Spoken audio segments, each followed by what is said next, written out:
Bonjour à tous. Je suis ravie d'être ici aujourd'hui avec mon homologue, le ministre Artis Pabriks de Lettonie, pour signer cette importante déclaration. Il y a 5 ans, le Canada a pris l'initiative d'établir et de diriger le groupement tactique de présence avancée renforcée en Lettonie. À l'avenir, le Canada continuera de diriger les forces de l'OTAN en tant que nation cadre en Lettonie. Premièrement, je voudrais dire que le Canada travaillera avec la Lettonie et avec les alliés de l'OTAN pour générer et mettre en place des forces afin d'atteindre une brigade apte au combat. Le Canada établira et dirigera également les éléments d'un élément de commandement et de contrôle d'une brigade avancée. L'annonce d'aujourd'hui s'appuie sur le rôle de chef de file que le Canada a joué en Lettonie au cours des 5 dernières années. En résumé, aujourd'hui, le Canada réaffirme sa forte présence militaire en Lettonie. Nous sommes déterminés à l'enforcer et nous augmentons considérablement nos contributions de l'OTAN en Lettonie et dans le flanc de l'Est de l'OTAN. Good afternoon, everyone. I'm very happy to be here today with my Latvian counterpart, Minister Artis Pabriks, where we have signed an important declaration. The thrust of this declaration is that Canada will work with Latvia and with NATO allies to generate and stage forces in order to surge to a combat-capable brigade. Canada will also establish and lead the elements of a forward brigade command and control element.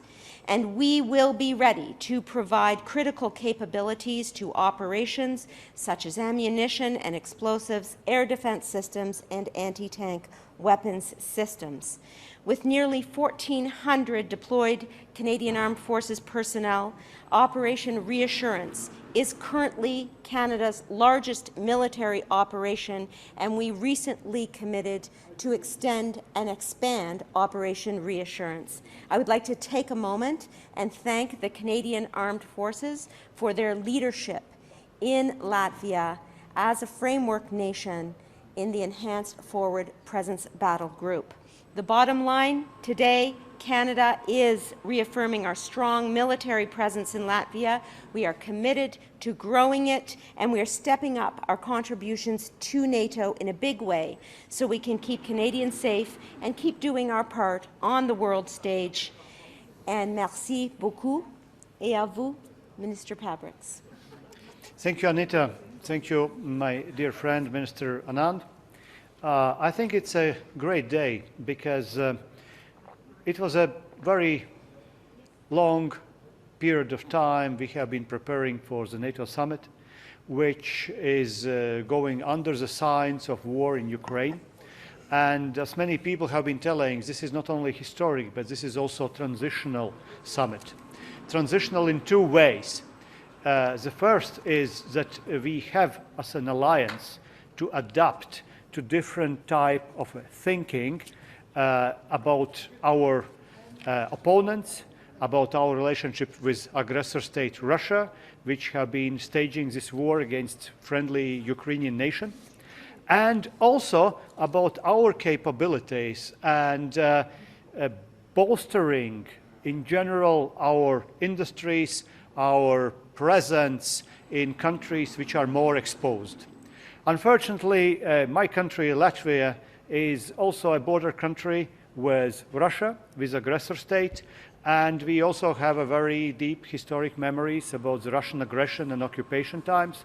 And this is why, just like Finland and Sweden now, this is why we earlier already joined not only European Union but also NATO. At this moment, we are, together with our allies and first of all with our Canadian friends, bolstering our defenses. And I would like to use this opportunity to thank Anita, to thank Canadian government and to thank Canadian people for empathy, for understanding about the situation, what is going on now in Eastern Northern Europe. Why do we need your assistance and your help? Because Ukrainian freedom and independence is our freedom and independence. And our Latvian freedom and independence at the end is also Canadian freedom and independence. We agreed in this declaration that perfectly led forward presence group, let's say EFP group, perfectly led by Canadians, will be turned in a time into brigade, international brigade, together with allies which already are present in this EFP group.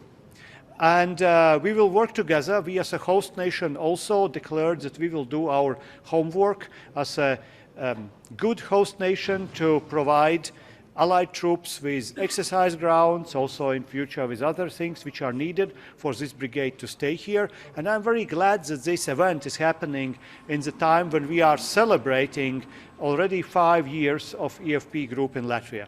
I'm grateful that Canada is leading this reconstruction, this transformation to brigade, and I'm looking forward very much for this job, because actually job started already today and yesterday.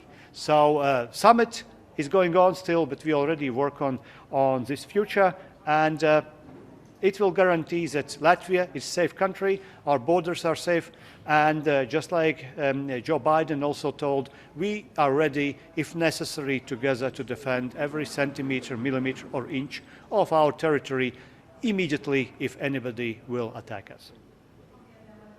If there are any questions, comments, or complaints, so ladies and gentlemen, you are free to ask us. Taking question, CBC. Good afternoon, Minister.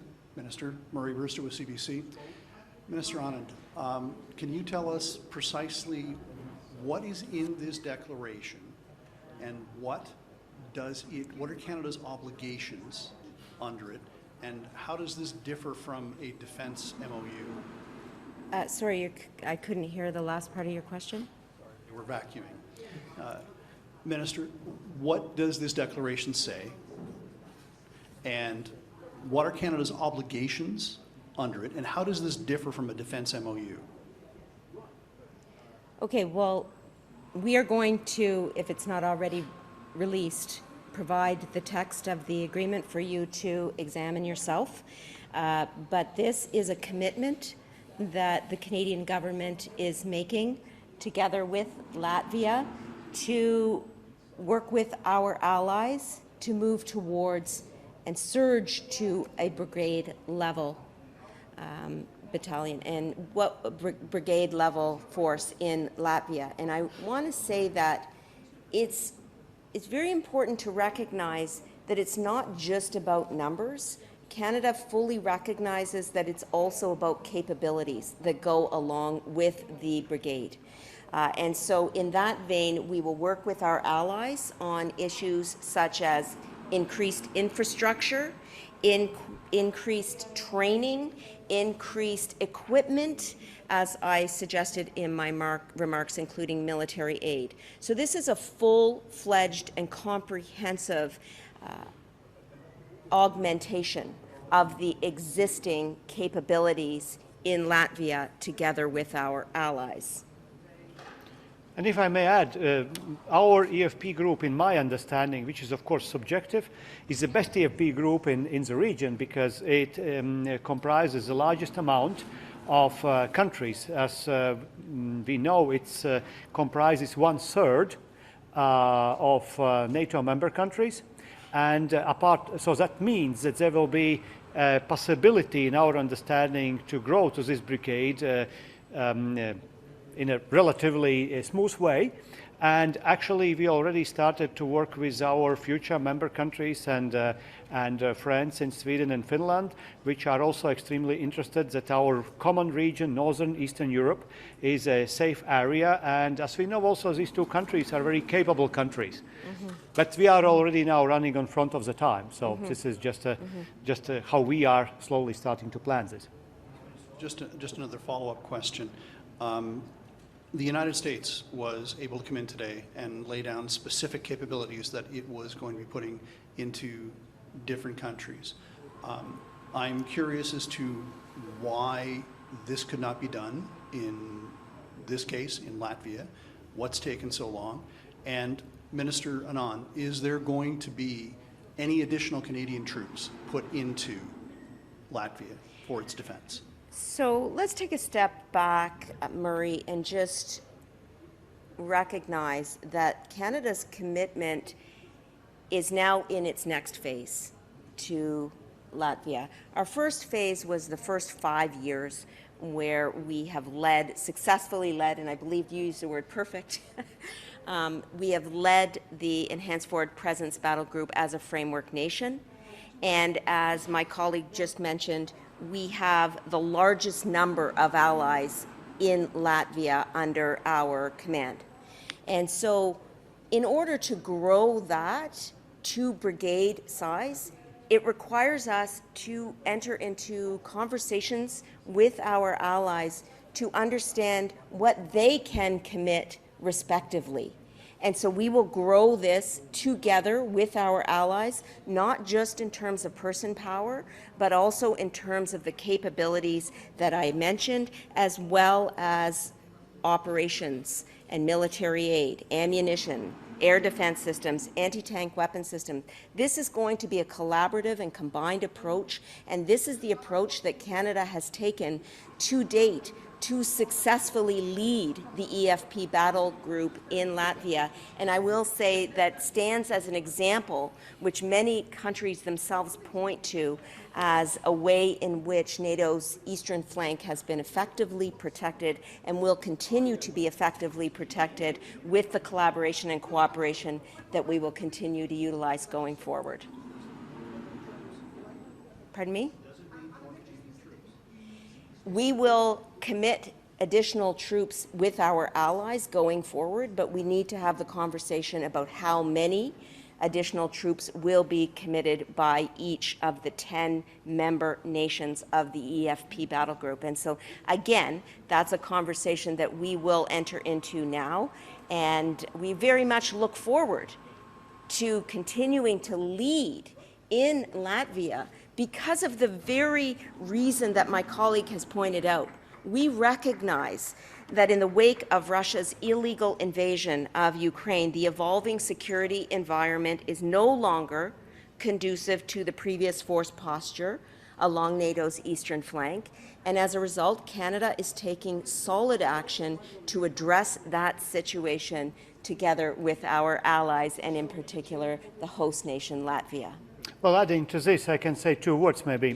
First, I'm also grateful to Canadians that they agreed to send their officers also into headquarters of Division North, which is also existent now in our country, because from the 3 Baltic states, we are the first one with the headquarters for the division. And we very much value also Canadian participation in this division. So parallel to the construction of brigade, we of course will develop within NATO structures also the division, which will be not stationed permanently, but at least structures and planning will be there. And that is highly important because we are the first nation among all 3. That is a very good thing. And second thing is usually and quite frequently people ask more soldiers or less soldiers. Looking from our military analysis, and I have also my commander here, we are very much interested not only in soldiers, we are very much interested in capabilities. And this is what we were discussing particularly under the auspices of NATO, also with Canadians and others, because we need that equipment there. And if we have equipment, if we have ammunition, then of course to move NATO troops, allied troops to our territory if needed, it's much easier. So that is what means basically a capable brigade. So for us, it's important that at the end we do have additional capable brigade on our territory with all the means over there. And I guess I will just add that, you know, in response to your comment, what is taking so long, I think really, to be fair, we have to look at the increases even in recent months of Canada's commitment to the eastern flank and Latvia in particular. We've added an artillery battery to the Enhanced Forward Presence Battle Group in Latvia. We've added an electronic warfare troop. We've added a retasked Halifax-class frigate to NATO standing naval forces.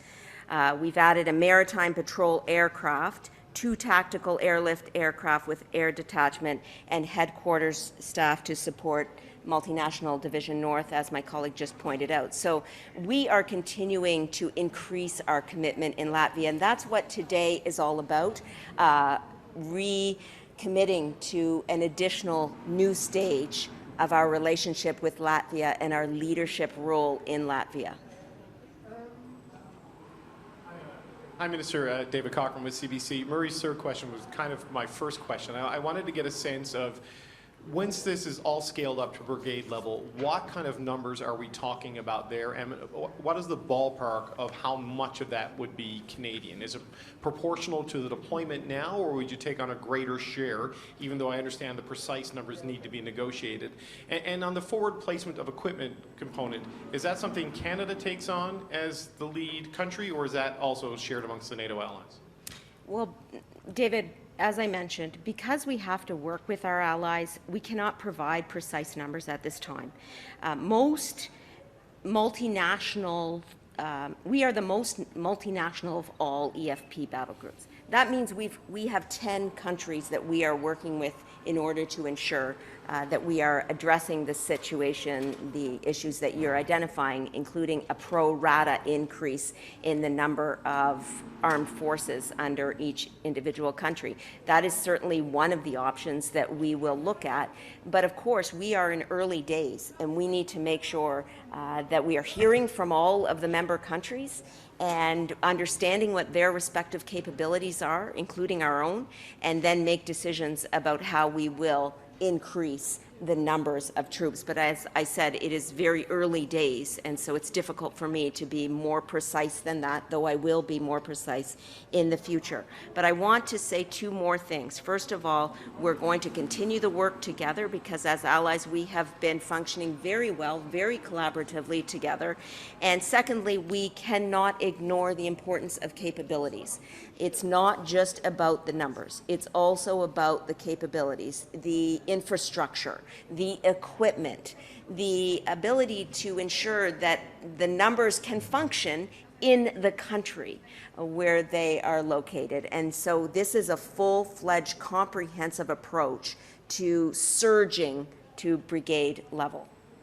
I wonder, though, if I could get a little bit of clarity about a little bit of clarity, if possible, on what you mean by surging to brigade. Is it 4,000 troops? Is it 8,000 troops? Is it 10,000 troops? I mean, how big of a fighting force are we talking about here? And Mr. Pabriks, today we heard that Germany is committed to having a rotational brigade that will go into Lithuania and rotate in and out for interoperational capabilities. Has there been any commitment from NATO to do that with your country? Well, you see, each country have a little bit different approach with their partners and the leadership of so-called DFP groups, if I may say so.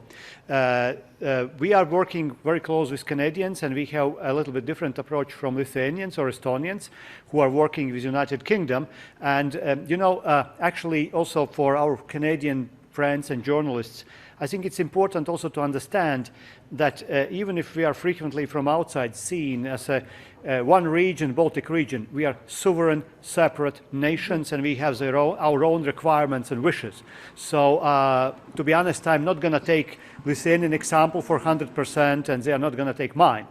If I have to look at Lithuanian example, I would say that my subjective understanding would be that Germans, since they are for several reasons probably, but because they have closer proximity, they see smaller numbers to be stationed in Lithuania permanently at the time, and they would be ready to move.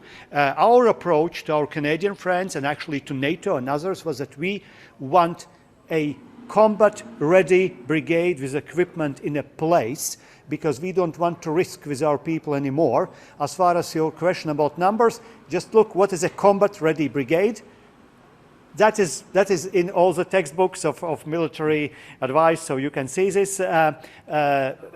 it's important that we have these capabilities. There are, let's say, a certain percentage at least on the place, and if some people are added in an event of crisis, it's fine with me, but I want this brigade to be ready to fight from the first moment for the first millimeter.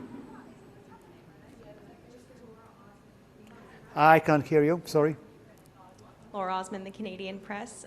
Ministers, tell me if I'm wrong, but I'm understanding you as saying that you're now going to start taking stock of what you need in order to build a brigade and then see who has what and kind of go from there. Has that stock taking happened already, or is that only beginning now?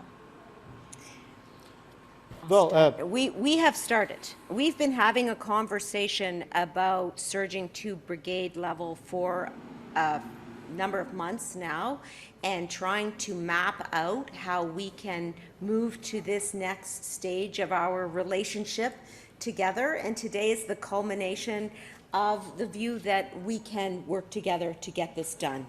And that's why today is such a positive day, not only for Latvia, but for Canada and the Canadian Armed Forces, because we are reconfirming our commitment not only to Latvia, but to a Canadian Armed Forces presence there, continuing to lead, providing the necessary equipment with our allies, and also contributing infrastructure and personnel. So understanding that you still only have sort of a rudimentary idea of what you need in order to build the brigade, can you sort of map out for us what you think you might need and where you think you might get it? Well, I'd like to just recharacterize the way you framed the question, simply because we are building on a very solid foundation of a military relationship. For example, we have approximately 1,300 Canadian Armed Forces deployed in support of Operation Reassurance in the NATO's eastern flank at the current time. This is Canada's largest military operation, with approximately 700 Canadian Armed Forces personnel serving in Latvia alone. So the foundation for us to build and surge to brigade level is certainly there. And as you will see in the text of the joint declaration, which we just signed, we are speaking about additional personnel, we are speaking about additional infrastructure, we are speaking about additional military capabilities, all of which are important for us to surge to brigade level. Minister, did you want to say anything? No, well, as already your minister mentioned, there have been some equipment coming to Latvia, and this is a process because remember, when Russians invaded Crimea, we were asking for assistance from NATO, and we got a decision for EFP battalion, but we also must remember that EFP battalion, creation of EFP battalion took basically more than 2 years. So at this moment, we are stepping up this work, just like with the division, with other things. And actually, from the Latvian side, we committed already that we will build another exercise area, another large polygon, precisely for international troops. So at the end, it will be, I think, for Canadians, and not only Canadians, but all other 9 or more nations, a great place to exercise together, because NATO value is actually that they can operate together. So from that perspective, this EFP group and brigade in future, in our understanding, will be also a great contributor to the general NATO capabilities for operation. And we are ready to do this at home, because you know our nation is the one which already promised to have 2.5% of our GDP for defense spending, and I was asking this to Latvian government a month before Russians attacked Ukraine. So we were already envisaging this will happen. So we are getting ready, and we are actually very pleased that this brigade will be led by Canadians, because it's without any kind of special public compliments. I can say that we really work together very well. And that is one of the reasons why we were sticking to Canadians and to Ottawa, because in our understanding, this is a great way. Not that other nations which contribute are less worse, but this work, what we do, we like to work with Canadians together. We like to work with you too. We'll take one last question. Hi, ministers. I wanted to know if you have a timeline as to when you are hoping to have this combat brigade ready? Because you said at the first minute, the first centimeter. So when is that target? And I appreciate, Minister, that the size of a combat brigade is in a textbook, but for people at home who don't have a textbook, can you, one of you, give us a ballpark of what you're thinking? Maybe Commander can tell what he understands with a combat-ready brigade. If anyone can say that, that would be nice. I think what is prudent for us on this first day of just signing the joint declaration is that we are committing to work together to surge to brigade level. And that is going to, the precise number is going to result from our conversations with the 10 member states of the Enhanced Forward Presence Battle Group. And it's also a military to decide how do they see Exactly. to make this brigade really combat ready. So, I mean, we are at the end politicians, but that job now should be done by our people in the ministries and by our armies, by our armed forces, by commanders, EFP commanders. So they should simply come together with solutions. How do they see the timing? How do they see equipment? What type of equipment? What type of weapons? This is all what our armies together should do. Exactly. Yeah. That is what we are working on right now. These details, the number of troops, the timeline, the capabilities, the infrastructure, the military operations, that is exactly the work that we are engaged in, and we've already begun. So when we have more details, we will provide them to you. But let us acknowledge that the signing of the joint declaration today is the next step in the military relationship between Canada and Latvia. Please, there are two more questions, I guess. Just, it's okay. Just as a follow-up, because I didn't get one yet. I can't remember if it was you, Minister, or your President, but someone in that photo op was saying that they were glad about this 5 more years for the Canada commandment, or commandment, and probably more. One of you said that. Yeah, probably I told this. Okay. So, Minister Anand, is that your understanding for Canadians at home? Should they see this as a much longer term commitment? For Canadians at home, we have to remember that our work, our commitment on NATO's eastern flank is part and parcel of our NATO relationship. And yes, we are committed to NATO for the long term, and we are committed to the defense and deterrence posture upon which NATO was built for the long term. Extrapolating from that, we are committed to NATO's eastern flank for the long term. And the fact that the Prime Minister himself extended and expanded Operation Reassurance, which is Canada's operation on NATO's eastern flank, earlier this year, is testament to that. Look, Madam, if I can be frank, as usually I am with press, there is a war going on. And we must understand, and Canadians at home must understand, that Ukraine is waging now war actually on our behalf, because they are taking all this huge amount of sacrifices, and if they fail, then there is a very large chance that the next war Russia will wage against all us. So what that means? That means that first of all, we must have a resilience at home. Please don't believe that this war between Ukraine and Russia will end in a week or a month. It will not. Which means also we must build resilience at home for our societies, and I understand that other societies are much further away from the Russian borders than mine. But believe me, if they will attack us, you will be in the war directly. So nobody wants this. And if we do not want this, first, give a maximum support to Ukraine, and this is what I'm pledging all the allies to do. Because if every ally would do as much as possible, then maybe this war already would be very close to the end with the Ukrainian victory, because Ukrainians must win, Russians must lose. If this is happening, then happily, probably Canadian soldiers will be happy to go home earlier from very nice beaches of Latvia. But if we fail, and we should not fail, then it's for a long time, because the Russian imperial ambitions are still there. And until they will not really learn this bitter pill in Ukraine, unfortunately, we will be under a certain threat, and not as Latvia, but as a NATO alliance. And that is a problem, and that is an issue what people must understand in each and every member country. It's not anymore time for jokes and the words. Deeds must correspond to our words, what we are telling. And that's really deadly serious. And as you can see, this is the practical consequence of Russia's illegal invasion of Ukraine. At a theoretical level, you could understand this as being a changing conception of deterrence as a result of Russia's illegal invasion of Ukraine. Deterrence has taken on a new meaning, and for Canada and for Latvia, that means that we are agreeing to surge in this way described today.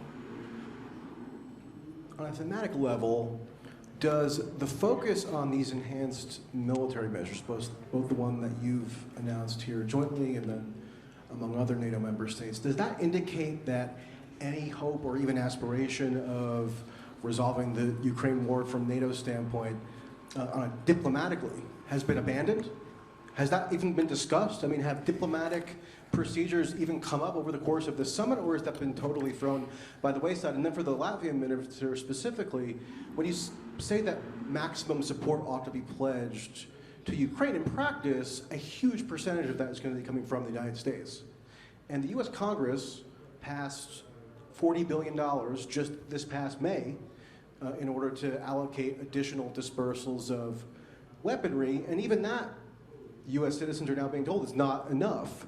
So how long is this maximum support supposed to go on? Should the US taxpayer just expect that it's their duty for years, decades, who knows how long, to just sign away on anything that Ukraine claims it wants? Well, first of all, there have been, of course, nations which have been giving more and which have been giving less. If you are looking to my country, to Latvia, or to other Baltic states, or to Poland, our country have been contributing 1/3 of our military budget as a gift to Ukrainian nation, and we still will continue to do this, even if it is extremely painful also for us. Now, diplomatic solution, of course, every war at the end ends with a talk, with a diplomatic solution, but at this moment, can you see in the eyes of Putin any wish for diplomacy and to talks? No, which means when they will be ready to take their troops out of Ukraine, when they will be ready to talk and negotiate peace, when Ukrainians will accept this peace, then there will be a peace. But at this moment, we have to prepare that we must support Ukraine. And if you think that any country, including United States, can simply tell, look, we are tired to pay for this war, let Ukraine simply collapse and Russia win, do you think you will bring peace to United States? Chinese are watching. Indians are watching. Everybody is watching. If the West, with 50% of economic might, cannot assist Ukraine to win the country which is at maximum 3% of world economy, so what value do you have? If you are standing for value system, for democracy, for something else, and you cannot defend these values now in the battlefields of Ukraine, where they are bleeding actually for us, then what are you talking about? So from that sense, if people are not understanding this at home, then I think it's also a necessity for media, for journalists, for politicians, for every responsible democratic citizen to stand for this. Just like during the Second World War, isolationism did not help.